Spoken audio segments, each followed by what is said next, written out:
Welcome to the Pinning Combination Podcast. I'm KJ Pilcher alongside the regular crew, Wyatt, Schultz of the Predicament, and Dick Briggs, bringing you some of our thoughts on the upcoming conference meets and national qualifiers for NCAA Division I. We'll also take a look back at the NCAA Division III regional tournaments that were held this last weekend and kind of the fields that or the qualifiers from our area schools in within the state of Iowa there as well. But this week, Big Ten and Big 12 have already released their pre-seeds leading into the championships this weekend.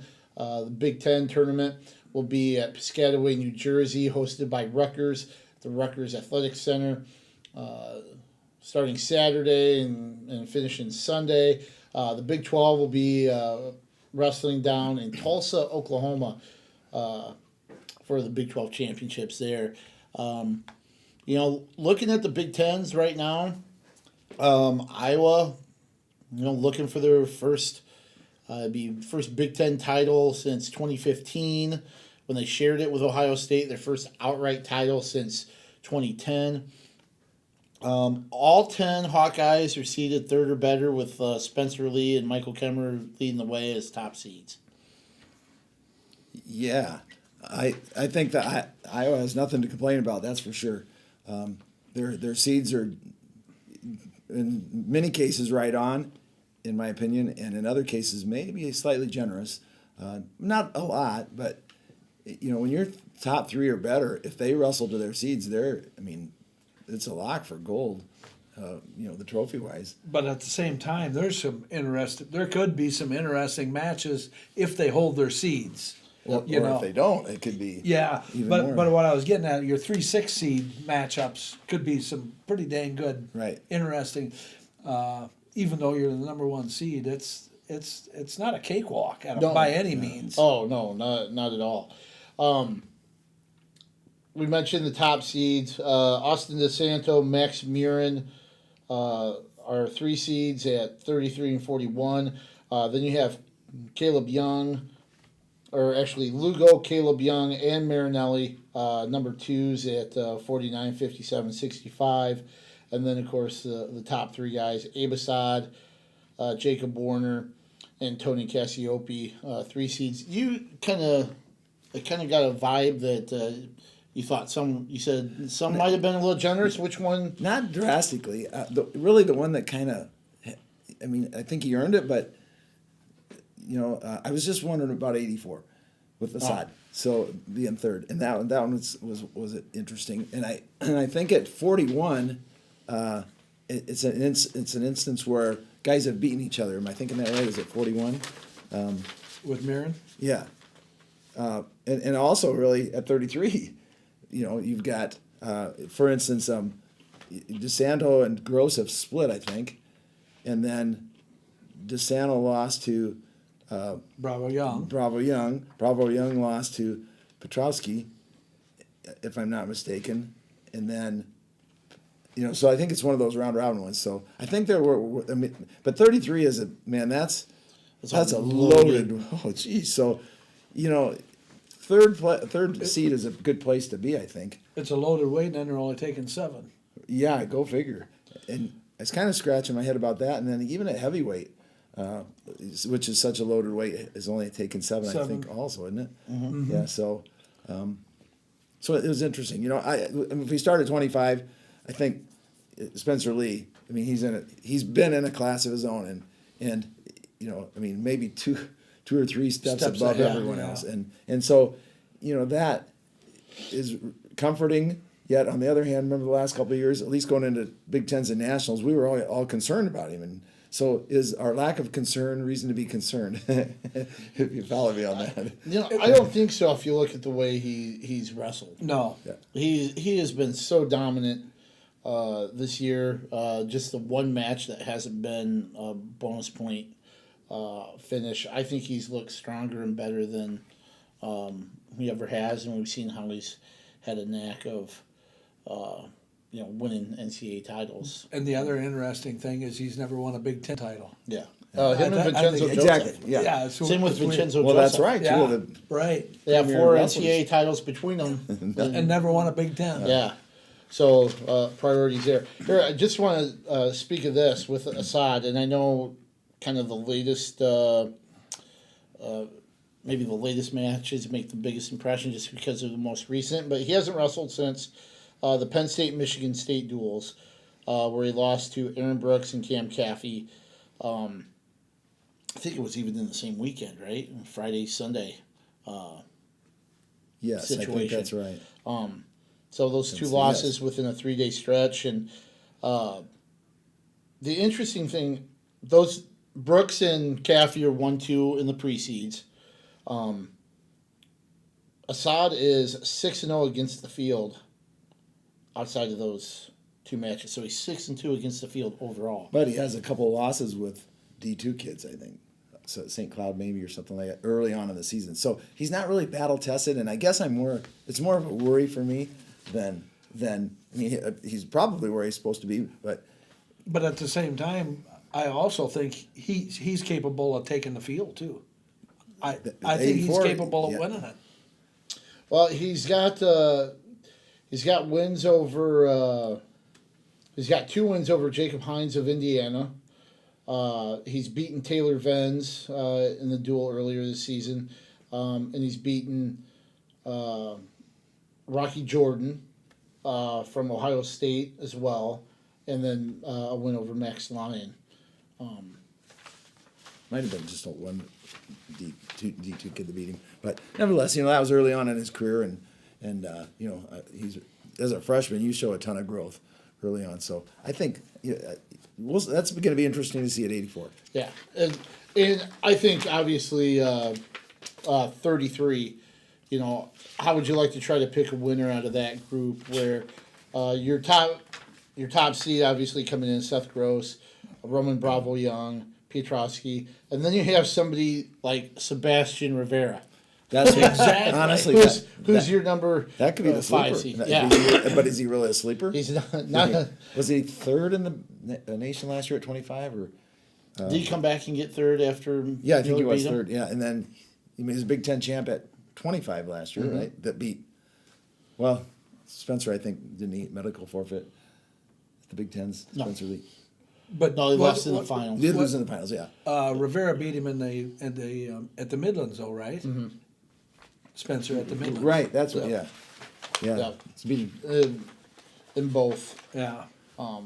But Spencer came back and won the NCAA Now, tournament. since we're talking about 33, just think if this was an Olympic redshirt year and you had Fix, Sariano, and Michik in there. Yeah. Holy buckets. I mean, it's already tough. You throw that in, you have to make two. Yeah, separate weight especially classes. when two of them were Big Tens, that would give you one of those guys that we Yeah, Fix mentioned wouldn't be as a there, of course, 7. yeah. Yeah, but even in the national Yeah. tournament, because you figure those guys would probably qualify anyway, Right. and then you throw. I Fix kind of in think the of this as the tournament. national because Yeah. we do have the number 1, 2, 3, 5, and 7th ranked wrestlers right there. So It's pretty Basically. pretty stacked as well. 141 is kind of interesting too when you look at Nick Lee, Pilcher. They've definitely kind of elevated themselves among everybody else. But then you got Murin, Chad Red, Tristan Moran, Mitch McKee is the number 6, which he's a quality Exactly. kid right, from and that would be a Minnesota. quarterfinal match, right, for Right. Murin. So and here's the one that was kind of the round robin thing. So the top two seeds aside, those guys are quality wrestlers. But Murin lost to Red lost to Moran lost to Murin, and Murin beat McKee in sudden victory. It's like, holy cow. So, I mean, he certainly has earned the 3rd seed, but those guys are right a whisker below him. So, Interesting as well. I think a lot of people are looking forward to a possible rematch between Mark Hall and Michael Kemmer right now. Kemmer with the top seed, as we mentioned. Hall, the number 2 seed. I don't know if there's anybody in there. I know Skatska, Leidy have had good seasons. You have Labriola as the number 5. But I just see that being a collision course for those two guys to meet up Sunday afternoon. And also, because Hall's been in the finals, what is he, a senior now? And been in the finals them 3 years, but I also think with their styles, if anybody can beat Hall, Kemmer's the guy. Well, Just and he because did. of their styles. Yeah, here's my thoughts. I thought Hall was disrupted in Carver Hawkeye. I do too. He was getting crowd treatment. Not that he didn't bring it on himself, but because that's the kind of guy he is. But he's kind of getting some harassment going on. And then also, that's one side of it. The other side is Kemmer just looks so good at 74. His body physically looks like a big, strong 74-pounder. And he scraps really well and flows. And that's what you need to do with Hall, because Hall is scrappy. And those situations at Iowa City, Kemmer is the one that came out on top on all those scrambles. Right. That's what why. I'm talking about. And Hall is so hard to score on, and he's so good with his defense. But Kemmer had a way of taking care of that. That's even though Hall's a 3-time finalist, Yeah. I still think Kemmer is the guy. I think Kemmer's going to beat him too. That match might be worth the price of admission in itself. So you guys are We're going you're going on the board with Kemmer. On the board. And that marquee match, that's a tough one to call. Now, the interesting thing here, the turn of events in that match, and I know you mentioned some of the other things surrounding it, but coming out and looking to end it as quickly as Hall did. He came out with fireworks and guns a-blazing, and the way Kemmer, and you guys have experienced it before, where you expect that to, hey, I'm going to go out there, I'm going to hit him with this, and then when they have an answer for it, you're stunned. There's this stunned, and sometimes you never regroup. It's like You're a prize fighter walking right into a jab, and sometimes you just never really get your mind together again, and you're off. Thrown out of sync. And he was stunned right when it looked like Kemmer was in peril, and the next thing you know, he's coming out on top, and then he just never was able to regroup after that. Which that kind of composure, I think, sometimes is way overlooked when guys are able to rebound from something like that. But I don't know. Obviously the attack right from the get-go is going to be different from Hall. Well, the crowd may be in Hall's favor because it's going to be a small packed arena with a lot of East Coast. influence. Which he's Could a Minnesota be. kid, but he's wrestling for the Pennsylvania. So, But Kemmer is by far one of my favorite competitors. yep, just solid. Yep, right up there with the best of them. Even though the last person I really talked about that is now suspended at the moment. So behave. So we won't talk about the Sun Devils predicament, but no, I've got to agree with you guys. I think Kem is able to get it done again. I think it'll be a little bit of a different match, but gosh, I just like what he did. What's interesting about 184 to me is, a lot of these weights you have proven veteran Lee. You've got a Spencer Lee at 125. You've got a Gross and DeSanto, returning All-Americans and a national champ. You've got Lee and Pilcher, who've really kind of elevated themselves. You've got Vincenzo Joseph and Marinelli and Wick at 165. We've talked about Kemmer or Hall. You've got Mason Paris and Stevenson at 285. Colin Moore at 197. And then you got 84, which just seems to be this hodgepodge of young and I don't know, not unproven talent, but just young up-and-comers that haven't had that big accomplishment yet, mainly because two of them are freshmen, like Aaron Brooks, the top seed, and Abe Assad. But just looking at it, you've got the freshmen, Brooks, Assad, Rocky Jordan. It just looks like that could be Could go anywhere. More of You a wide open. pull a name out of more- a hat, and that could be your winner. And next week it could be a total Another name. different. Yeah. Yeah, What's the number of qualifiers at 84? 10. Oh, so you'd think that would be safe, Yeah, but you never know. yeah, and that's the thing. 149 and 84, 10 qualifiers apiece. I guess. Kind of surprised that those are the weights With that some- with the most qualifiers. Yeah. You know, given how deep some of the other ones are, but again, on my end, I probably haven't kept up with The nation. the rest. Right. Yeah, outside of the Big 10 and Right. Big 12. To Did you mention Max Lyon also at 84? I did not. A couple Iowans there, as you mentioned. Max Lyon, the 11th seed, pre-seed at 184. And then Alex Thompson, the 10 seed at 125, where they're taking 8. So those you've guys got are just some, outside the. Yep, They're gonna have to. and definitely a chance to wrestle themselves, you know, into it for sure. And I'm just looking at a name really quick, like Johnny Sebastian at 184, Jelani Embry, who are the 9 and 10 seeds at 184. Wow. Those are guys that could finish quite a bit higher. Right. So it's going to be interesting to see how that all plays out. So 74 total qualifiers, I believe, or is it Automatic. 79?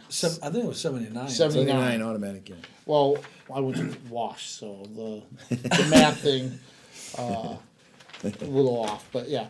What do you think around 79 285? I mean, pretty deep. Obviously, you mentioned the top two. Yep. Cassiopeia Cassiopeia's comes third. at third, and honestly, he's going to have a hard time because he'll have to beat Stevenson, who, in my opinion, might be the best at that weight. It's kind of surprising that he was actually the 2 seed, in that he's third, second. Let's see, what was he last year? Second in the nation. Yeah, was runner up, and is undefeated this year. I know he started late and has other things going on. And Paris, who also is undefeated, has a lot more matches, but didn't place at all last year. Matter of fact, lost to Stoll in the first round. And then the number 7 seed is Neville's out of Penn State, which, you know, and there's your cutoff line for heavyweight. Right. It's like, That's wow. deep. Yeah. And, you know, you got Trent Hilgert in there, who, you know, Yeah. is pretty capable at the 4 seed. David Jensen from Nebraska. But And what are they calling it? The gas tank or whatever? Gas Tank Gary. Yeah, Gary Traub. Yeah. Yeah. So, you know, that'll be interesting to see how this all plays out. Is there, I mean, it's going to sound like a silly question, but, I mean, is it a slam dunk that Iowa wins this weekend? Or is there still, you know, I don't kind think of so. an outside I don't think so. shot that Penn State? Well, I think it's better than outside. Iowa has to wrestle to their seeds, and then it can be a slam dunk. If they don't, and they have there's potential to not wrestle to their seed. Now it opens the door for, you know, some other Penn States and Nebraska, Wisconsin type schools. You know, they might be knocking on the door there. Yeah, I also think everybody thinks it's going to be a runaway, and I wouldn't necessarily call it a runaway, but kind of like we've seen other teams this year. You know, just a couple of slip ups and you got a tight race. So here's with Penn State. You know, here's my take on it really quick.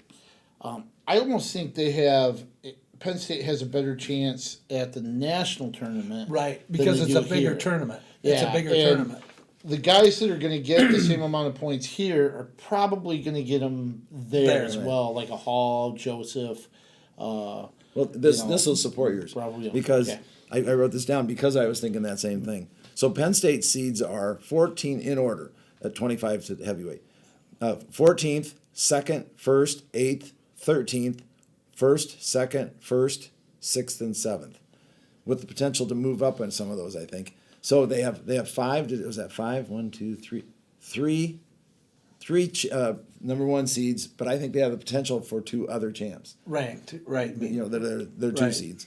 So So they got a potential of having 5 in the finals. five. Well, they'll have, they're seeded to have 5 in the finals, but potential for 5 champs. Right. I mean, if Hall, you know, reverses that, and at 33, who knows what's going to happen there?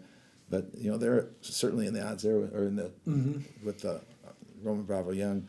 So, so that to support your point, yeah, absolutely. At nationals, when it gets a little bit more diluted, with that strength of those five, and maybe another one or two.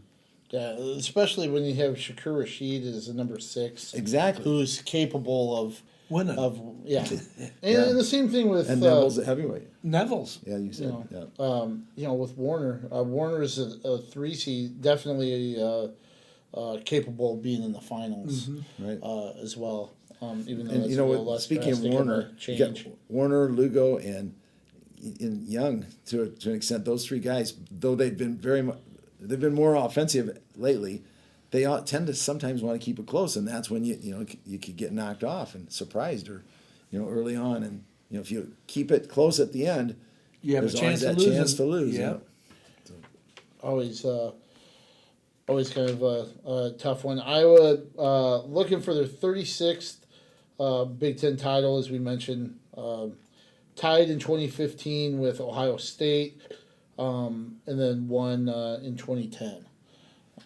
So the last titles there. It'll be interesting to see how everything plays out in New Jersey. First one out there. The Big Ten tournament with That is sold out because it's not a very big facility. right, and you got Rutgers and Maryland, who are the latest teams in. That's the first one to get the host. That little tri-state area is kind of a hotbed. Not that the Big Ten needs any more assistance as far as strengthening, but that certainly can help kind of burrow the Big Ten into that area if it's not already, with Penn State and the teams that are out there. Get that market. Yeah. So, any other general comments about the Big Ten? Should be fun, exciting. Yeah, I'm just kind of looking at the if they hold their siege, that 3-6 matchups, the 2-3 matchups that could possibly happen. I just think that could be an interesting day. Yeah, evening. those Quarters and semis. And as you guys know, those quarterfinals can be as exciting as anything. Exactly. As well, especially when, winner of a quarterfinal, you're going to lock in your spot. Oh, Is sure. there anybody? What the lowest is 7 qualifier? No, 6 at 197. So, yeah. So quarterfinal winners And 157. Quarterfinal winners, regardless of weight, winning in. So those Right. quarterfinals are going to have a lot of Weight at stake. Yeah. So, we'll see if Iowa can do it. It's it's been pointed to this. It's interesting, and I know I've mentioned this before. All the time, people ask, "Can Iowa win this year? Can Iowa win this year?" And the answer has always been yes. They've always had the talent and the opportunity to, but will they? That's exactly right. Can, will. Yep. Can, yes, absolutely. Yep. All day long. Will they?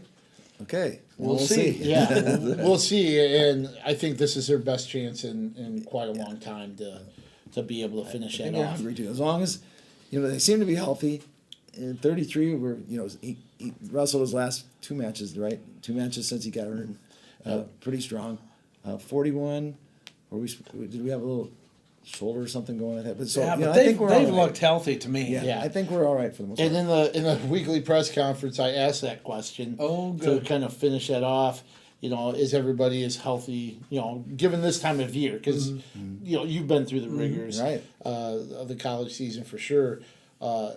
Everybody's banged up or have got something that's doesn't feel right. So I asked if everybody was as healthy as it can be at this point, and I've got a response saying, "Well, they've got no choice. They're healthy as You're going to be. Now, speaking of health, maybe this is a good segue into the Big 12, because my concern is with health is Iowa State, because they've been 33, 41, 49 have all been out of the lineup. 57. Matter of fact, 57. And 57, right, of course, with David Carr. I take that back. I'm not sure Parker has been out at 41, but 33, 49, and 57 for sure. Small just got hurt in his last match, so it had injury default right to OU, and so hopefully he's all right. I mean, the preseason just came out just before we started airing this, so we kind of had an idea, but Kind of wing it. yeah. So is Small all right? Hopefully yes. Dagan, we know he's been injured and been out a lot, and he's been fighting that shoulder. So hopefully he's all right. He's wrestled the last couple of matches and done well. UNI, I think, got upset there, didn't he? Or not upset, but anyway. And then also we haven't seen Carr at all. And when was the last time Carr was on the mat? I don't even know. Yeah, it's been That's a good question. In Probably a January? month. I can Yeah. try to look that up Yeah. here, but But Carr, when he's on, is as good as maybe As good as anybody in the country. Yeah. Yeah. And if he's hurt, so that's why the injury thing. Hopefully they're all right. That being said, while you're looking it up, I think if everyone's healthy and wrestling to their abilities, Iowa State should get 8 in. Plus I think they have an opportunity for the other two to possibly wrestle in. So they could be taking a bus full. So UNI, on the other hand, we'll get to them in a minute, but I see at UNI having 7 that should qualify with maybe one other possibility. I think the other 2 would be long shots.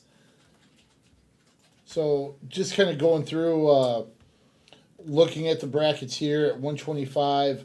Your top seed is Nick Piccinini from Oklahoma State.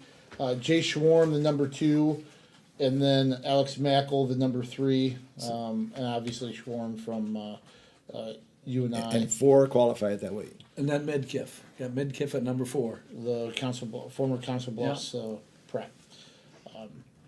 With North Dakota State, is that right? Yes. Yes. Okay. Then at 133, you've got Montori Bridges from Wyoming as the number 1 seed. Then you've got an interesting opening match between Iowa State's number 5, Todd Small, and then Zach Price, South Dakota State, a former Johnston prep. There, so one of And interest. they're taking 8 at that weight. That's deep. Yeah. That's matter of fact, that's their Deepest one, the deepest yeah. weight. Who would have guessed that 33 would have more qualifiers from the Big 12 than the Big 10? Yeah, exactly. Go figure with that 33 at Big Ten. And Skazarczyk is seated 7th for UNI, so he's seated within the Within the the range, 8. So that's why I think he can go. Yep, he's been wrestling pretty good this past since the turn of the year. I think. Sure. 41. And then at, I think I just... Ian Parker's 2nd, and Michael Blockhouse is 3rd. And Boo Llewellyn from Oklahoma State. It's got to be the top seed. scariest name in wrestling, doesn't it? Boo. Sorry. Yeah. There's 5 that qualify at this weight. So. Dagan's the number 4 seed. They're at 149. Henry Pohlmeyer from South Dakota State. Of course, from Another Johnston kid. Number 2 2 seed. There as well. Max Thompson, the 3 seed from UNI. So I think Pohlmeyer upset Thompson in the duel. Right. And then Thompson beat Dagan. Kind of nice to see that reversed. yeah, and which I think we'll is very see. possible. We'll see if Max can get one last run here. So maybe the last year and a half, he's kind of had these ups and downs or waves, and Put it all together when it counts. he's got two more tournaments. He's a good kid, and he's to a do it. talented kid, so Yep. which is the best one? Then at 157, as we mentioned, David Carr kind of getting back on the mat. He'll be the number 1 seed here. Peyton Moore of UNI He's getting the unseated. call. Is unseeded. He'll have number 5 Jacob Wright from Fresno State. Another Iowan there. Trey Brisker. from Wilton, I believe. Well, for the Air Force for the Academy. Air Force Academy. For the Air Force, yeah. And then Wyatt Sheets, who had the big win over Caleb Young here recently, the number 3 seed for Oklahoma State. 65 there's only 4 qualifiers at 65, so that's the not the most shallow weight, but along with the 125, that's 4. And kind of interesting, it's a weight that's, pretty wide open. Is that a spot where, an Austin Yacht could. Well, Could Chase sneak Straw in. as well, because Straw's at 65. Both of them are unseeded, or sorry, Straw's 6 and 8, Yeah. but they're 2 below and 4 below the cutoff line. But Straw was a champ last year, if you remember right. Yep, he's a conference champ. A weight below, and so can he put it together again? He was a qualifier last year. He got a taste of it, so you never know. See, I think he can. I know. I'm not putting the cart in front of the horse. I definitely think he could win. That quarterfinal matchup, whether or not it's a 3-seeded Randy Menoweather from Air Force or Robinson from Northern Colorado. But it sets up a pretty big match in the semis with Andrew Fogarty possibly the 2nd seed from North Dakota State. So I think that's one where Straw certainly could be in the finals again. Good, yeah. If he puts things together like he did a year ago. And Jan has been wrestling all right lately, so maybe. And that would be a pleasant surprise for UNI to be able to Get somebody there, yeah. Speaking of UNI, they have top seeds at 174 and 184. Bryce Steyert, obviously the number 1 seed there. Colbray's the number 3 seed, which Kind of interesting with Colbray beating Steyert. that's what I thought too. And that's something where he kind of dug a little bit of a hole with some early losses there at 74 before he finally kind of got things turned around. You mean Colbray? Yes. Yes. And I don't know if it was an instance in the top 3 seeds where they beaten each other. Steyert's the returning All-American, right? And was a champ last year, I think. And so might have had a better record even. So maybe that's what happened there. So at 84, as we mentioned, Taylor Lujan, the number 1 seed there. He'll open with Ashton Seeley in the first round. Marcus Coleman, the number 5 seed there as well. So maybe we'll see Lujan Coleman semifinal. But Yeah. how many are they taking at 84? They are taking 5. 5. So that would be some, Coleman certainly in position to be able to do that as well. Then at 197, your top seed is Noah Adams from West Virginia. Cordell Eaton of North Scott, now wrestling for North Dakota State, is number 8 seed, and he'll wrestle Isaiah Patton from UNI, which puts to bed any idea of, hoping to see Holschlag maybe come back if that was a possibility. But It just didn't happen. obviously, not there. He's done. That's too bad. Sad way to end a really great career with injuries. Yep. But Patton got the big win in the last duel to help him win it, and so who knows? Maybe that springboarding right into a decision. He'll have number 8 seed, then the number 1 seed, but And they're taking 6, so they're taking 6, so maybe you never know. Might have to have some work there on the backside, Yeah. but it's possible. Number 2 is seed's a familiar name here. Huh? Yeah, right. Former Alburnett state champ and Midlands Runner-up. finalist, yeah. world team member, Tanner Sloan for South Dakota State, and of course he'll wrestle Iowa State's Joel Shapiro in the first round there. So it'll be fun to see Tanner Sloan competing. So the here. four with Iowa Yeah, connections are wrestling each other. Yeah, yeah, 197. Go figure. And you said they take 5. 6. So 3 Iowans and we'll see how the 4 Iowans. Oh, play out. But Sloan's put together a pretty good year, and it's interesting. I've seen this with other sports too. South Dakota State has really dipped into the Iowa well a little bit. You've seen it in softball. You've seen it with baseball. Luke Ira at Solon. Rick Atkins at Marion. There's Garrett Reese at Xavier baseball. Lindsey Culver for softball. And then you've got, we've already mentioned Sloan, Price, Polmeyer up there, Cody Caldwell, an assistant coach there, former Waverly Shellrock champ and UNI wrestler. Marshall Houck, I believe, has announced that he's going to South Dakota State to wrestle. So, and they're getting the football players too, because they're some of the football players from Iowa are headed over that way too. So yeah. somebody in Brookings likes Iowa, we need Eastern Iowa. we need to kind of plug that flow. We need to keep those Keep those guys Keep in here. keep those athletes in Iowa. for sure. Glad they're able to land somewhere though. Yeah, exactly. And then at heavyweight, your number 1 seed is Tate Orndorff of Utah Valley. Number 4, Carter Isley of UNI. Gannon Gremmel, the number 2 seed for Iowa State. He'll face Josiah Jones of Oklahoma right out of the gate in a possible semi-matchup with Josh Hockett of Fresno State, which is kind of a neat deal.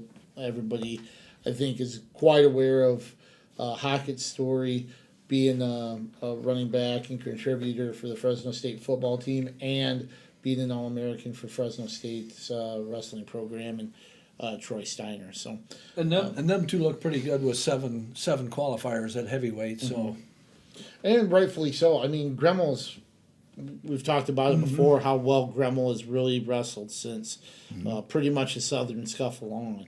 That's when he really just seemed to hit a different gear and has kept it up. So see if that continues into the postseason.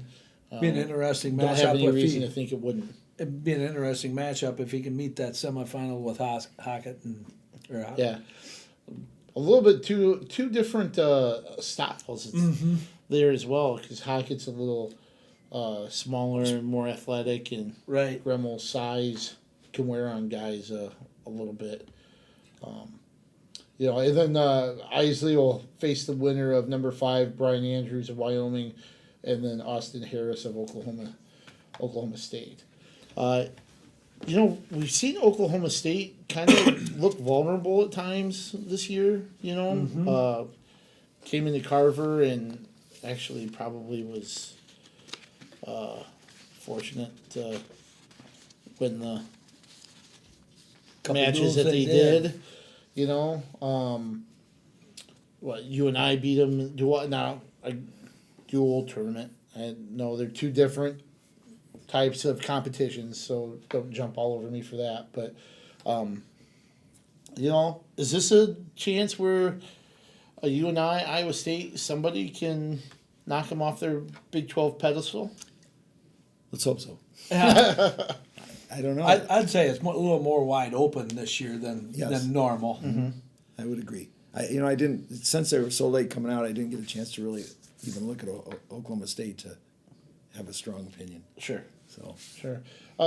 It could be one of those things where the field might make the difference. Exactly. Certainly a lot. I guess that's what I meant by more Right. balanced. Yeah. Or more wide open. yeah, Yeah. but of the 12 schools in the Big 12, go figure, right? Yeah. The Big 12 actually has 12. When does that happen? Yeah, Only in never. wrestling, right?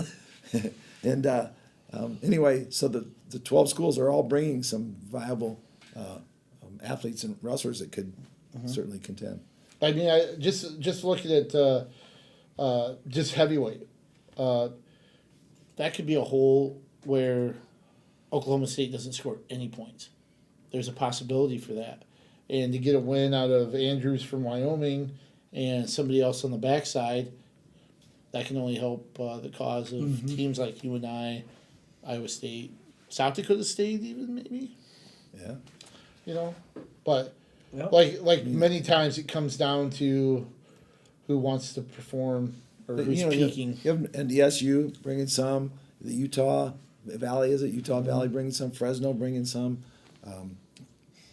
Air Force with a Air couple. Force. Yeah. Is, So Arizona State, they're not in there. No. No. Yep. so I'm just kind of looking here, just to revisit Oklahoma. the David Dumas. Carr. The last time that he's been in the lineup, and I think it might be for the Oklahoma State duel, January 26th. I don't remember him in the lineup. Did he make? Yep. He wrestled in the Oklahoma State duel. 5 weeks then, 5 or 6 weeks. He beat Wyatt Sheets that's 14 right, to 6. So, from what I could see, that Who was the number 1 seed? was- Or number 2 seed, right? Sheets. I believe he's a 3, Is he a 3? actually.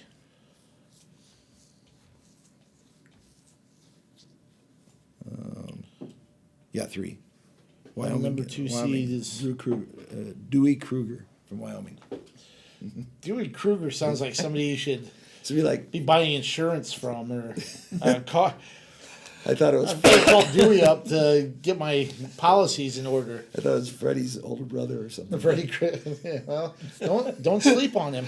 He could win. Don't sleep on him. Maybe he comes away with a victory. So those are your D1 qualifier. How many total for? Did you have the allocation, the qualifier 50 allocations? 54 for 54. 12 for Big 12. Which is up, I think. Did you have the entire list? Yeah. Of qualifiers? Do I? Yeah, for all the conferences. Yeah. I thought I saw you had. Oh, I did. highlighted. Yes, I did. Yes, I did. Yep. Yep. So you got the ACC has 35, Big 12 54, Big 10 79, Eastern Inter whatever conference, Interathletic 44, Mid American 41, Pac 12 16, the Southern 14. So What was the Mid American at 41? 41. So the Big 10. I don't know if they're about the same or down a little bit, and the Big 12 up. But somehow the Big 12 is gaining ground on them. Yeah. Yeah. Well, Yeah, they are. I think we've seen the improvement from Iowa State. We've seen Oklahoma State, UNI. You know, Utah, Valley. Oklahoma's still Oklahoma. struggling a little bit. Dom DeMoss. Yeah. Yep. Because it seemed like with the 79 qualifiers, it's about the same amount they had prior to the Rutgers, Maryland's coming into Yeah. the conference. Yep. So you're adding a couple more teams with the same amount of qualifiers. Yeah. Yeah. And Maryland hasn't brought anything No. to the table. Rutgers is a little bit as well. Well, for, You know, but you look at what Mark Branch has done at Wyoming. Wyoming, yeah. That's you know, mentioned a couple of their top seeds, number 2 seeds. Steiner at Fresno State. You know, they keep improving there as well. So that would be maybe a little bit of the uptake for the Big 12. I thought maybe the Mid American had been hit a little bit more, just with UNI 41. you know, Leaving. yeah, but it's been a couple years now, so really the biggest You know, I don't School see the there. MAC in here. what The Mid American. Mid American. Oh yeah, Mid American. Yeah. What? Yeah. because you've got Missouri and they've even kind of taken a little bit of a step back. Ohio's in that, I think, and yeah. Ohio University with Joel Greenlee.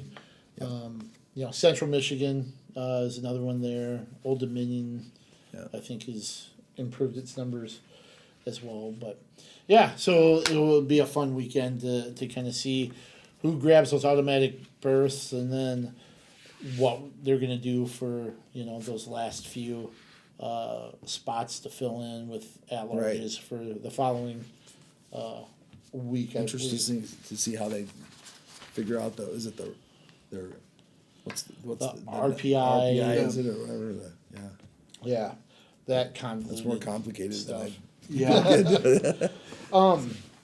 So let's shift gears. We've looked ahead of what's coming up in D1. Let's look back at Division III. The Lower Midwest Regional was held in Dubuque Saturday and Sunday. It's a slugfest. Yeah, Holy cow. it really was all the way through the bracket. Loris comes away with a team championship and a tournament high 8 qualifiers, which is a program record for the Duhawks. I believe one champ out of that group. Only one champ, though. That's the kind of the. Yeah, right. But it's all about qualifiers. Yep. And then Wartburg and North Central with 5 qualifiers as well. Co with 4, same as Milliken, which I thought was a little bit of a surprise. Central with 3, and then University of the Ozarks with 1 there. But Loris, a pretty impressive tournament. Started out hot. I think perfect on the first day on Saturday. And then had 5 in the finals as well. But just another step up for Loris after last year's finish, the dual conference dual title, and then this as well. Right. And a lot of ranked kids staying home. Yeah, sadly. That tournament is so brutal. Now, what I'm hoping the kids that qualify now will all place to show the strength of that Right. that conference I'll get to that or that after, regional. after we're done talking about, because I've got some notes that I made to discuss that with you. But in terms of Loris right now, I'm sure they were disappointed to only have 1 champ, and I feel like I should probably blow him a kiss or something. But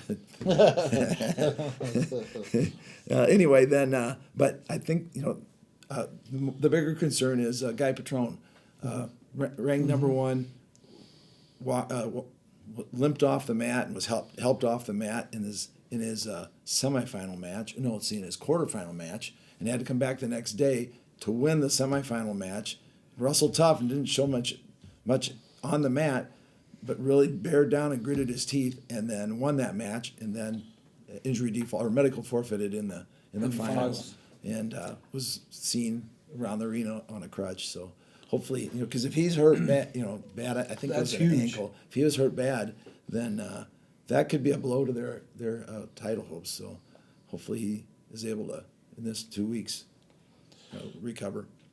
Yeah, hopefully it's not too serious. Loris looked pretty impressive. I think outside of the 2 lower weights, I think they qualified 41 on up, right? Right. Kind of interesting to see. And they were close on those 2 lower weights also. Yeah. There are some individual performances that I thought were pretty interesting. I think it was obviously Clint Lembeck, ranked number 4 in the top seed, lost to Mark Fleener of North Central in the semis. Talked to Coach Miller about it afterwards, because Lembeck, I believe Eddie Smith was the same way, and he was even dinged up in the semifinal loss that he had. Was it the Forsyth? Was he the one that lost to Forsyth? Fritz. You talking about No, Lembeck? Smith. Oh, Smith. Yes. Yeah. Yes. Yes. He lost to Forsyth. And was banged up, there, and came back and got 3rd, and they had another. Oh, Legal was another one that lost in the semis. He came back and got 3rd in a match that had 2 ranked wrestlers wrestling for that last spot with him and Josh Adel of Defending Cole. All-American Adel. But for those guys to come back and get 3rd was a big deal and showed a lot of guts, especially Lembeck, as you mentioned. The consolation semis, he had to wrestle Brady Fritz, who was ranked and returning All-American, and then for 3rd he had to wrestle Daniel Radcliffe from Central, who was a previous national qualifier. So he, after that upset, he had a tough road to hoe. there to come back. Just to there. qualify. I don't know if you Yeah. guys saw it, but an interesting call in the Fritz and Lembeck match. I did not. Fritz had a front his front headlock, and he rolls it over to he's got Lembeck on his back, and the Loras coaches are calling it illegal, and so the referee does not award him points and does not for a takedown, or does not award points for a near fall. And he stops the match, goes over and reviews it, and it was not illegal. So he took away a takedown and near fall points, which would have been the difference. So Wow. Yeah. Interesting call. And that's kind of tough because, it. Doesn't give him a penalty point either, so there's no illegal move. Yeah, and that that has an impact because that could that- have decided his future. Even a takedown, let alone near fall points if it was 2 or 4. Wow, that is a big call. Yeah. Yep. So, anyway, Co I know has some. Co did a nice job. Riley Wright. How about Riley Wright? I thought he Wonderful had a job, great tournament. Just turned it on. Came in 9-8 this year, and 13-8. He had mentioned that here the last couple of weeks leading up to it, and maybe the second half of the season from the feel that I got from him and Coach Ostendorp. There are a lot of heart-to-heart talks. The season had been long. Ostendorp had mentioned the fact that it doesn't matter what program you come from, the transition from high school to college and the grind and the length of the season is hard on everybody. And that played a little bit of a factor in the regular season with Riley, where he was sick a little bit, actually a couple times. But, the last 2 weeks there were some talks about, hey, you need to do this, and trusting in what the coaches are telling them, resting up and gearing up for this, and it paid off. Cause, Has he been injured this year? sick and I think it was mainly sick. Out of and- lineup anyway. Yeah, that's what I was thinking. But Co really had a great tournament, I think. They did. all 10 7th or better. Right, and they had 2 champs, also Taylor Maiman. Number 97.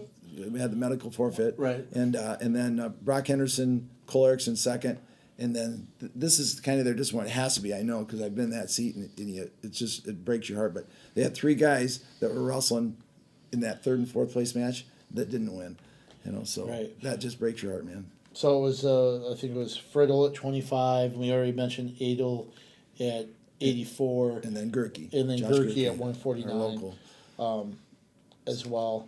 So yeah, they could have had up to 7 overall, a runner-up finish as a team. But a strong performance overall, and I know Coach O said that he thinks that the 4 guys going to the national tournament are 4 guys that can do something. Yep. One other note too before we start talking about Wartburg. Brayton Burr, former Western Dubuque prep for Milliken, was actually named OW, winning the 165-pound championship. I think He had an awesome 3 pins and a tournament. tech fall over Forsyth. Yeah. Yeah, I think it went pin, tech. Oh, it's 2 tech. Yeah. Okay. But same difference. Yeah. It's the same message that he kicked butt, He looked took good. names. That final match, he'd get into some scrambles that I thought, oh wow, and then I don't know if he was fun to watch. Yep. Almost kind of like a Lujan. Really. Yeah, I mean with that roll around the mat type and come out on top presence. So Wartburg ends up finishing 3rd as a team, 5 qualifiers, which is the second tie for second best. 2 champs in 133-pounder Christian Rumpf, and then Kyle Briggs, who not an 84-pounder anymore, back down to 174. 174 and repeated as a 2-time champ. So. And a win over Jacob Krakow of Loras in the finals. Of course, Briggs ranked number 2 at 184. The final rankings, Krakow was number 4 at 174. Talked to Kyle a little bit after the tournament. Sounded like choice was his a little bit, what he wanted to do. And he said he had a little bit of a statement to make because he had moved up and wanted to make sure people knew that when he came back down, he was still the same level as before and looked pretty good. I know the finals match was a little closer than he wanted it to be, but he looked pretty impressive outside of that. It's hard to wrestle someone that doesn't want to wrestle. I'll just say that. But one of the things, too, that... Guy went to his knee 3 times in the match, all in the third period. And so... That's a dad talking right there, I guess. The one thing that I asked him about, and it kind of goes for the guys from Co a little bit, Lembeck as well, coming back home to be able to wrestle the national tournament. And he said he's pretty excited for it just for the fact that there are going to be a lot of familiar faces here, a lot of people that have been, there for his career pretty much, supporting him, being able to watch it. He's looking forward to competing in front of them, and it'd be pretty special if he could win it here in his hometown, in the backyard. But here's the thing, I hate saying it. Just because it might be exaggeration a little bit, but as a whole, this is kind of the second year in a row Wartburg stumbled a little bit or faltered in the postseason. Is this just a coincidence, or is this a pattern that there's a changing of the guard? Team-wise. There might be a little bit of that. I know in terms of Wartburg, particularly with 3 of them that didn't qualify, there was injury issues that were pretty severe, actually. So that would make a huge difference. Yeah. Mm-hmm. So, obviously at 49, we've talked a lot about that one with Brock Rathman's diabetes, and that's an issue. And then we had some neck injuries and some hip and knee injuries. So. But everyone has that, so you got to bear down and go. So. And Woods, I think was more of a mental mistake than. Yeah.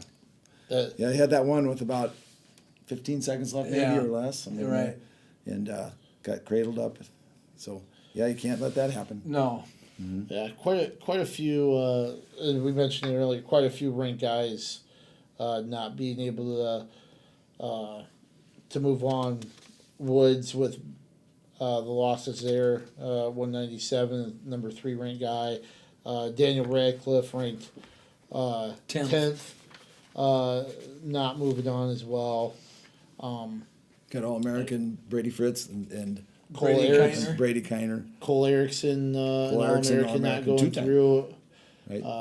No, he made it. Did you say Adel was an All-American? No, Adel didn't make it. Erickson did make it. He qualified, right? Right. Erickson. He got third at 157. Yeah. Right. Yeah, his loss to Murray was in the semifinals, and he was able to come back. So, okay. I was curious about the heavyweight, Adel. though. The kid from Jarrett Lee. From Ozarks. Yeah, I'm not sure what his past was, but he was ranked 2nd, I believe. Yeah, 2nd and the top seed, and didn't make it. Yeah. So, And I'm not even sure. Did he finish in the top 5? Yes. No, he got 6th. He got 6th. I think that tells you a little bit about how. Yeah, because he did make the semis, I believe. Right. Yeah. And Ozarks one qualifier was their 25-pounder, who was a runner-up. And North Central actually looked pretty impressive. They came out. They did. Sunday. I told you they were gonna. I said Cohen North Central. Watch out for them. And yeah.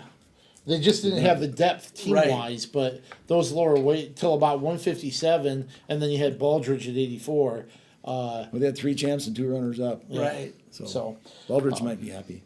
Kyle went down. Yeah, a little bit. And he was a 4 seed in that bracket. Yeah, he was tough. Yeah. Yep. So. And with those 5 guys, they could make a nice run at the nationals. If Could do it. yeah, For sure. So the NCAA Here's the thing. I don't know how long you want to chime in about this, and I always I'm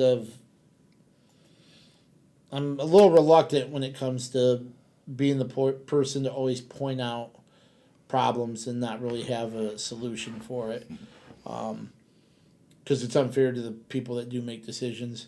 But I haven't liked this setup since they went to it with these regionals. 8 years ago, I think. Has it been that long? I think 8 years, yeah. I think it's just going straight 3 qualifiers from each region. I think does a disservice to the wrestlers. Keep the qualifying tournaments consistent, like they did, like with the American Rivers Conference. And you wouldn't have to go back to the Iowa Conference thing where it was just the Iowa Conference teams. You could have something like this, but base it on the number of All-Americans from the previous year. Right. Well, Do that what they did Or a for 3-year years. period. Yeah, that's what Or they balance. that's what they did. They averaged out the All-Americans from. I'm just using the Iowa Conference as an example because it's a simple way to do it. They took the All-Americans from the Iowa Conference the 3 previous years, averaged it together, and then that was the number of allocations you got for the year. And then obviously that would move on. I think that was as fair, even though I know the wild card process. I've been there when coaches have come out and I've seen the frustration, but I think it's still a hell of a lot better to deal with the politicking, and more than likely they're capable guys or guys that deserve to be at the NCAA tournament, that get that chance even with a bad day or something were to happen like that. Then what we get with the straight 3 and leaving some people home that should be there. And I think a perfect example, I think, was Nick LeClaire for Co. I think the last year that they had wild cards might have been at Co when they hosted the Iowa Conference tournament, and I think he missed an automatic berth, but he got one of the wild card selections, and he ended up being a national finalist at the NCAAs. So here, it's funny. But anyway, sorry. We didn't talk about this ahead of time, but it's interesting you bring it up because I had the same thoughts. Okay. I thought that they need to go to some sort of allocation system, maybe like D1. I don't know, with RPI or whatever. I know it's tough with 117, according to Track Wrestling, 117 D3 schools, that are spread out, quite a distance with schools that have limited travel budgets. But never, maybe this is the allocation system you're speaking of. But here's some numbers that support what you're saying that I put together. So compare these. There's a wide gap between the regionals. The Mid-East Regional had these teams. Had the number 17 ranked team won it. Okay, the lower Midwest had the number 1, number 2, number 5, number 14, number 20, number 25, and 2 previously ranked teams in that region. So the number 17 team won it. They also had the number 9, 18, and 23. The Southeast region had only 2 ranked teams, the 7th and the 16th ranked team. The winning team had 7 wrestlers that qualified, and they're ranked 7th in the nation. That's the second most qualifiers behind Loras and Augsburg with 8 in the nation. Okay, the second place team wasn't even in the top 25. So compare that to the lower Midwest again, or even the upper Midwest. 5 top 10 ranked teams did not qualify in the lower Midwest region. One was ranked 7, 5, 10, 3, and 2. Additionally, the Southeast region only had 2 returning All-Americans from last year. 2. We had more. We had More 5 guys stay home. 5 that stayed home this year. 6. 6 was it? Yeah. I thought you missed one. Oh no, go ahead. Okay. Anyway, only 10 of the top 10 wrestlers. They only had 10 top 10 ranked wrestlers, and most of them were 8, 9, and 10. There was one that was 2 and one that was 1, I think. And 5 of them were on the same team. You almost had half as many in one Where's weight the equity class. in that? Where's the equity in that? It's not even close. And so, that's funny you brought that up. We both got lit up about it a little bit. Huh? Yeah, and like I said, I know the decision's not easy because you're trying to placate a lot of different people with the system and try to be fair. And I know the people that make the decisions try to do that, but man, there's just some. It comes down to almost common sense. I think that this I don't know what you would call it, just a 3-pack qualifying system from each region just does not fit. Doesn't fit. Right. And you know if you're one of the seeded wrestlers, because I think they seed 8 in the nationals, the other 8 get drawn in. You know if you're one of those seeded wrestlers, you're hoping for a Southeast region or a Mideast region representative. Second or third, doesn't matter, right? Because they're not going to be as strong as probably some of those other ones. Yeah. So before we move on quickly to D2, but and go and just wrap that up. But I wanted to mention also Ben Saracen, University of Chicago qualified. He was second at 84. He did a medical forfeit to Vassar, the number 1 ranked wrestler. Not sure what that was about, but hopefully he's all right. Maybe it's just a keep my seed. Though I don't know. I don't know what. But anyway, this lower Midwest regional left more ranked guys home than some of those other regions even had ranked. Right, exactly. So that's the disappointing part. And Saracen was an All-American last year. Yes, he was. Yep. Finished 6th or 7th. Seventh. He beat Krakow in the for 7th. Is that what it was? I believe so, yeah. Yep. So he'll be another one of those wrestlers coming back to Cedar Rapids for the national tournament. Super Region 05. So, Yep. Well, just one other, D3 tournament here at Cedar Rapids at the U.S. Cellular Center, March 13th and 14th. So not this weekend, but the following weekend, they'll compete right here. So if you get a chance, get out, be able to watch some good wrestling and Some great wrestling. Yeah. and our local area guys, Saracen from Kennedy, Brock Henderson from North Lynn, Taylor Mayman Prairie, Lembeck from Xavier, and Kyle Briggs from Jefferson. So, and then there's obviously some others that are outlined. I'll have to look. So that's 4 metro schools represented. 5. Well, in Northland's Northland, yeah. Sorry, yeah. county. Yeah, I mean, Yeah. still, from 4 different programs in the metro. You got Prairie, Xavier, Jefferson, Kennedy. When was the last time you had that here when they're competing at the NCAAs? I'll have to In look. town, Yeah, in town, yeah. because Right here in Cedar these Rapids. guys all competed Right. last year. Yep. Yeah. So, as Dick mentioned, Upper Iowa, 8th ranked Peacocks wrestled at the Region 5. Had a good day, I think, too. Super I thought they qualifier. had. Yeah. But now go back to that D3. I think there's 10 teams in that region up there. They qualified 30. There's 18 at the Division IIIs and qualified 30. And some have more, but Yeah. yeah. I think that Upper Midwest had maybe 19 or 20. Yeah. If I'm not right. But anyway, So Upper Iowa comes away with 5 national qualifiers. They were second place, I believe, to St. Cloud State. Yeah, 155 to 125 and a half. Which is Pretty good. Yeah, I thought they had a I great think so, tournament. considering how strong St. Cloud State is. Right. They had- As well, and that super regional is extremely tough. Yeah, they had 5 qualifiers, 2 champs, Baumler and Westerlund. Nick Baumler at 97, and Tristan Westerlund at 285. Justin Foley was second at 133, and then Chase Lunsman, Mater, A freshman? Yeah, true freshman at 49, and then Dalton Hahn at 84. 184. So, And that's Lensman, a former Monticello prep, Baumler from North Fayette Valley, right there as and well. they had all 10 placed 5th or better.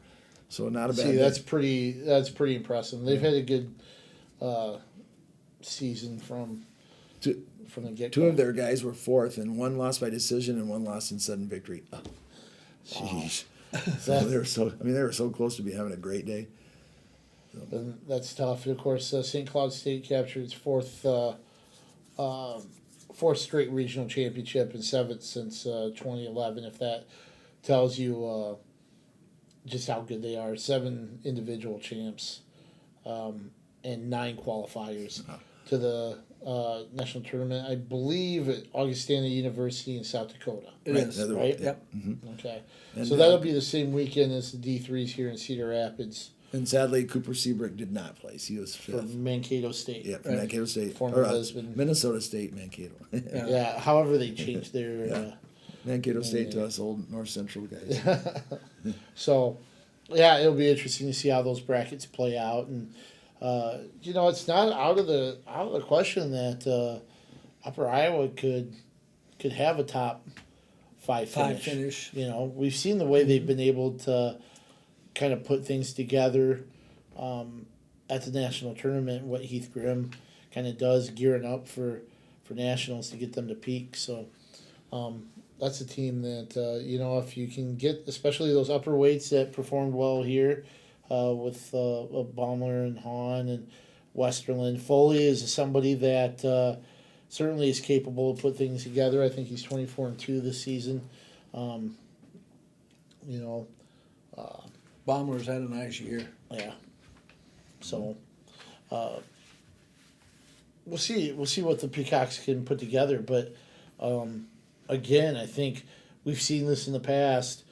All three levels, and of course, Grandview's going for their was it ninth I believe. ninth straight national championship there in NAIA. You're looking at every single level where an Iowa team, Has a is in the shot. top five. Yeah. You could very well see that again. If not a few team champions. Up and down. What do the Peacocks like to say? Feathers up? Feathers up. So, any parting comments or? Should be a fun weekend for It should be a D1 fun qualifiers. weekend because I'm going down to the NAIAs down to Wichita this weekend, heading out tomorrow with Grandview. They got their 12 qualifiers, because of the NAIA system. They can qualify 12. Right, I think like 4 number 1 seeds or Yeah, I guess I didn't 4 even or go 5 through that. maybe. Yeah, I think I read something about because that. the two weights they doubled up. They're both about 2 and 4 seeds. Yeah. So they're two of the top kids, and then Graceland qualified 5 as well as Morningside, and then Isaac Bartle from Mason City with Montana State Northerns out there too, or down there. So that's a fun tournament. I guess that's something I enjoy going down to that, to the NAIAs. And They start on Friday at 10 o'clock. The finals are on 6 o'clock on Saturday. the qualifiers for Grandview are Justin Portillo, 125, Shea Ruffridge, 133, as well as Dante Tehia, 141, Kendon Lee, Tanner Abbas at 149, Ronaldo Rodriguez Spencer, Dalton Jensen at 157, Giovanni Bonilla at 165, as well as Kyle Caldwell, Kendrick Jones at 184, Evan Hansen at 97, and Matt Kent at heavyweight. And that Kendrick Jones is the one that beat Assad. Right. Oh, okay. Yeah. Yep. We were wondering about who he had.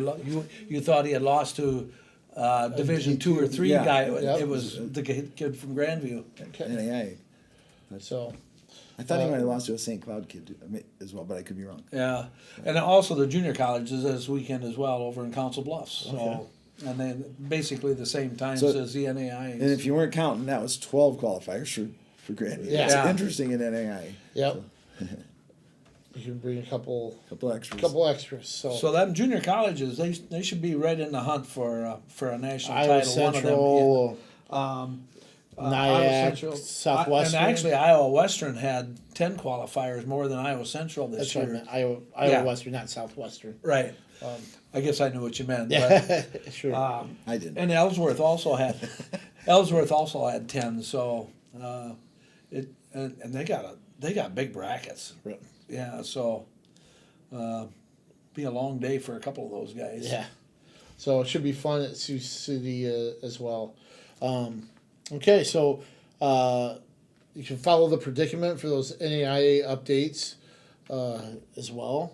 Yep. And then we'll have a correspondent out in New Jersey covering the Big Ten championships and Iowa's run at a title. So Nathan, I believe, will have those things online as well. So you can check out Tristan Warner's stories from the Big Ten championships at thegazette.com as well. All right. By this time next week, we'll definitely have we'll probably have our NCAA brackets ready to fill out for scrutinize everybody. Yeah.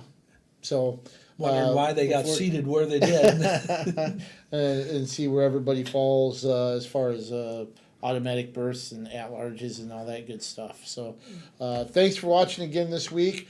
Make sure you tune in next week as we get ready for the national tournaments coming up. Might as well finish it out like we always do. Let's keep wrestling on the move.